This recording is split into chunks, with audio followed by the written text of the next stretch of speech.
Hello dear students, welcome again to maths Gurukulam. Previous 3 questions के बाद चौथा क्वेश्चन भी आपके चैप्टर 1 से है। बहुत ही इंपॉर्टेंट क्वेश्चन है इस इन्फिनिटी सीरीज का, ठीक है। और चैप्टर 1 में ये किस प्रिंसिपल पर बेस्ड है, ये कौन सा थ्योरम यहाँ यूज हो रहा है, ये आपको इस क्वेश्चन को देख करके जज करना है और बताना है बिना पूरा वीडियो देखे। मैं क्वेश्चन सामने आपके फ्लैश कर दिया है, आप वीडियो को पूरा देखने से पहले इसमें पढ़ करके जज करो कि क्या करना है, ठीक है। फिर आगे देखना है, स्टॉप करके क्वेश्चन को पढ़ लेना पहले, ठीक है। तो चलिए चेक करते हैं कि कौन सा प्रिंसिपल यहाँ यूज हो रहा है, क्या करना है हमें इस क्वेश्चन में, ठीक है। तो consider a tractor with the rear wheel having an outer diameter 49 inch and the front wheel having the diameter 28 inch. Tractor के 2 व्हील आपको दिख रहे हैं, ये आपका रियर व्हील है पीछे वाला और ये फ्रंट व्हील है। रियर व्हील का डायमीटर जो दिया है, आउटर डायमीटर मतलब ये बाहर बाहर जो डायमीटर है, ये डायमीटर कितना दिया हुआ है 49, ये 49 दिया हुआ है, ठीक है। और इसका जो आउटर डायमीटर है ये दिया हुआ है 28, ठीक है। अब क्या बोल रहा है आगे कि जब ट्रैक्टर स्टेशनरी कंडीशन में है, when tractor stationary each of its wheel is touching the road at point। जब स्टेशनरी है तो जरूरी है कि इसका पॉइंट टच तो करेगा ग्राउंड को, तो टच कर रहा है।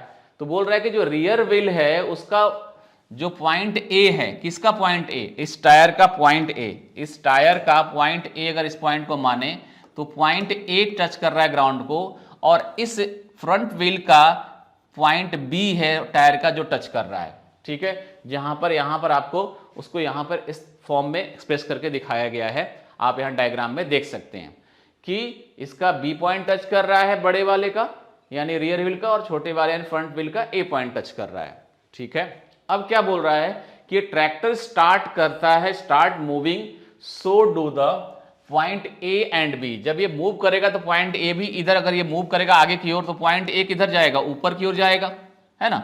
जब ये इधर मूव करेगा तो पॉइंट ए किधर जाएगा, ऊपर की ओर जाएगा ऐसे, और पॉइंट बी किधर जाएगा, ऊपर की ओर जाएगा ऐसे, है कि नहीं।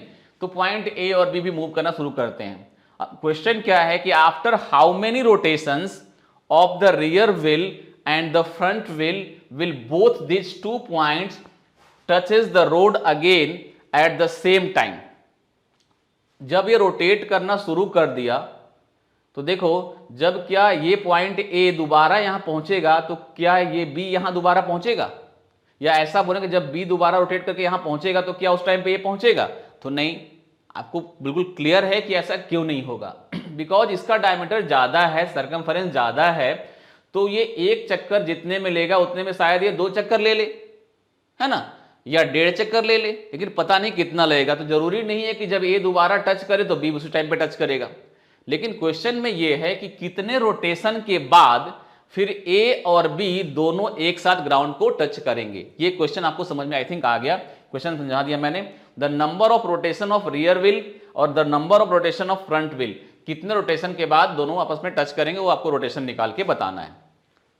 अब आपको क्वेश्चन अच्छी तरह समझ में आ चुका है, करना कैसे है, क्या करना है, किस प्रिंसिपल पर बेस्ड है, अब तक आपको समझ में आ चुका होगा कि ये जो क्वेश्चन है एलसीएम और एचसीएफ पर बेस्ड है, क्योंकि मिनिमम नंबर ऑफ रोटेशन निकालने की बात हो रही है यहां पे। अगर आपने इसको जज कर लिया पहले तो कमेंट में जरूर डालना कि मैंने पहले जज कर लिया था, ठीक है। अब चलते हैं आगे, क्वेश्चन को सॉल्व कैसे करेंगे। अगर आपके दिमाग में नहीं आता तो ध्यान से देखो और समझो कैसे क्वेश्चन को सॉल्व करेंगे। तो मैं आपको एक चीज बता रहा हूं कि आपका जो पहला व्हील है या रियर व्हील है वो एक रोटेशन में कितना डिस्टेंस ट्रेवल करेगा। देखो, आपका जो रियर व्हील है वो एक रोटेशन में कितना डिस्टेंस ट्रेवल करेगा, जितना उसका सरकमफरेंस होगा, number of distance travel by rear wheel. हम क्या लिख रहे हैं, distance travel by rear wheel, distance travel by rear wheel in 1 rotation. 1 rotation में कितना डिस्टेंस ट्रेवल करेगा कोई भी व्हील, जितना उसका सरकमफरेंस होगा, इक्वल टू सरकमफरेंस। तो सरकमफरेंस को हमने मान लिया CR, ठीक है। सेम वही उसके साथ भी होगा, तो 1 रोटेशन में ये कितना करेगा, जितना इसका सरकमफेरेंस होगा। तो हम मिनिमम डिस्टेंस 1 रोटेशन में कितना होगा वो निकाल रहे हैं। तो सरकमफेरेंस निकालते हैं, सी आर रियर व्हील का तो कितना होगा 2 पाई आर। इसके रेडियस को अगर हम R1 माने, है ना, इसका रेडियस कितना मानते हैं R1, और इसके रेडियस को हम क्या मानते हैं, रेडियस को R2 मानते हैं। तो 2 पाई R1, चलिए तो 2 इंटू 22/7 इंटू R1, R1 की वैल्यू कितनी है, तो 49/2 होगी, क्योंकि 49 तो डायमीटर दिया हुआ है। ठीक है, तो अब यहां से कैंसिल कर लो जो कैंसिल हो सकता है। तो यहां पे आ गया 154 इंच, क्योंकि ये इंच में है, हमने इतना इंच लिख दिया। इतना डिस्टेंस ट्रेवल करेगा एक रोटेशन में। अब बात करते हैं दूसरे व्हील की। देखो दूसरे व्हील का अगर हम बात करें फ्रंट व्हील का, तो इसका जो होगा आपका सरकमफेरेंस वो कितना होगा, देखो 2 इंटू 22/7 इंटू R2। R2 कितना है हमारा, तो रेडियस 28/2 होगा, क्योंकि डायमीटर कितना है 28 है। तो 2 से 2 कैंसिल हो चुका है, 7 4 जा और 88, ये 88 इंच जाएगा एक रोटेशन में। अब इस बात को यहां सोचना है कि हमें इनका सरकमफेरेंस मिल गया और सरकमफेरेंस निकाला क्यों, इस बात को समझते हैं। मैं समझाता हूं आपको, ध्यान से देखो, और फिर मैं आपको यूज करूंगा, इन चीजों का यूज करूंगा करने के लिए, तो आप ध्यान से समझना। देखो ये जो पहले रोटेशन में ये जो बी है, मान लिए बी यहां पे है हमारा, और ये सरकमफेरेंस है, हमने यहां से कट किया ऐसे, तो जितना सरकमफेरेंस है 154 इंच के आसपास ये आपका यहां से यहां तक मान लिया हमने। ये पॉइंट बी पहले यहां पर है, इसको कट किया है, पॉइंट बी को यहीं छोड़ दिया, ऐसे घुमा के ऐसे फैला दिया, तो ये ऐसा बी दिख रहा है आपको यहां पे। दोबारा बी कहां पे आएगा, यहां पे आएगा जब यहां से दोबारा चलना शुरू करेगा। आपका ए यहां पर है, ए कितना है, तो 88 है, 88 लगभग इसका कितना हो जाएगा, हाफ से थोड़ा ज्यादा होगा, ये होगा 88, ये 88 है, ये पॉइंट हमारा ए है। फिर ए दोबारा यहां पहुंचेगा। अगली बार हम बात करेंगे यहां पर कि जब यहां से ये चलना रोटेट करना शुरू करता है, तो पहले रोटेशन में तो यहां पहुंच गया, ये दूसरे रोटेशन में कहां पहुंचेगा, देखो के बाद बी यहां आ गया 154, फिर चल के, और ये दूसरे रोटेशन में कहां जाएगा 88 टू जा जंपिंग जहां पे होगा। तो कुल मिलाकर यहां से क्या आइडिया लग रहा है कि एक ऐसा पॉइंट आगे चल के मिलेगा, एक ऐसा पॉइंट आगे चल के शायद मिलेगा हमें, जहां पर ये दोनों एक साथ फिर हमारा इनका मिलना तय है, और वो पॉइंट जो ये पॉइंट है। लेकिन इसका कितना रोटेशन होगा, इसका कितना रोटेशन होगा पता नहीं है, लेकिन इतना पता है कि जो भी वो नंबर मिलेगा, वो डिस्टेंस मिलेगा, वो इन दोनों के सरकमफेरेंस 154 और 88 के मल्टीपल में होगा। यानी सबसे पहली बार दोनों जब टच करेंगे तो मिनिमम या स्मॉलेस्ट मल्टीपल निकालना है, जो 154 का और 88 का, जहां पर जो ये दोनों टच करेंगे, क्योंकि मल्टीपल ही होगा पॉइंट, तभी तो दोनों के मल्टीपल में आएगा, तो दोनों एक साथ जमीन को टच कर रहे होंगे। बात समझ में आई कि नहीं आई? मींस इससे हमें क्लियर होता है कि हमें यहां पर क्या निकालना है, दोनों का एलसीएम निकालना है। आई थिंक आपको क्लियर हो चुका है। नहीं समझ में आया तो फिर देखो हमने क्या बोला, फिर से बोलता हूं कि पहले यहां पर पॉइंट था, यहां पे था, पहले रोटेशन के बाद ये यहां पहुंचा, दूसरे में यहां, तीसरे में यहां, चौथे में यहां पहुंच गया ये, और ये पहले में यहां, दूसरे में यहां, तीसरे में यहां, चौथे में, ऐसे करके चलता जा रहा है। तो एक ऐसा टाइम आएगा जहां पर ये दोनों मिलेंगे। वो टाइम कब आएगा, जब वो टाइम तब आएगा जब वो नंबर, ये जो डिस्टेंस है, वो डिस्टेंस जो मिला, वो डिस्टेंस इसके टेबल में भी आएगा और इसके टेबल में भी आएगा।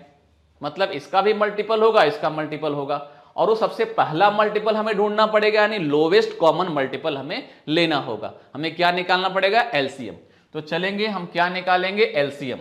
तो LCM of circumference of this two, ठीक है, LCM of circumference of this two निकालते हैं। तो एलसीएम निकालिए,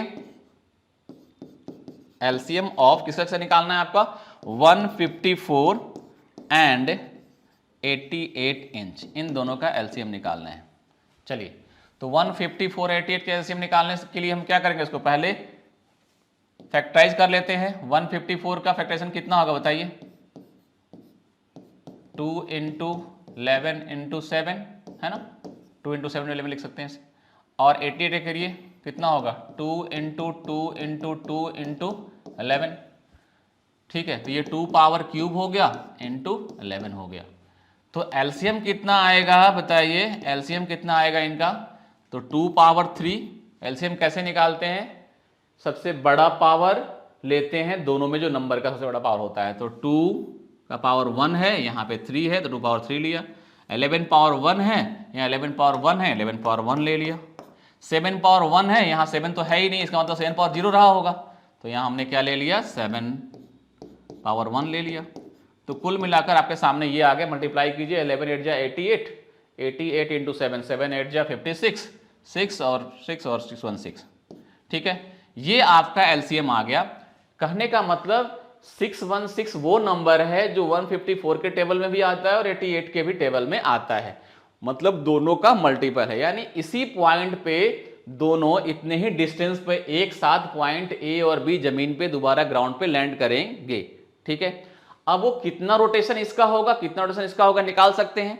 कैसे निकालेंगे नंबर ऑफ रोटेशन, तो नंबर ऑफ रोटेशन कैसे निकालेंगे, देखिए नंबर ऑफ रोटेशन किसका निकाल रहे हैं हम लोग, हम निकालते हैं number of rotation of front wheel, NF निकालते हैं, फ्रंट व्हील का number of rotation, number of rotation front wheel का एनएफ, फ्रंट व्हील का।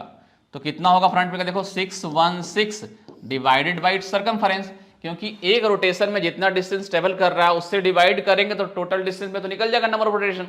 तो हमने क्या किया, डिवाइड किया यहाँ पे, तो 88 से डिवाइड किया तो ये कितने टाइम जाएगा, देखिए 7 टाइम जा रहा है, यानी 7 नंबर ऑफ रोटेशन ये मूव कर चुका होगा।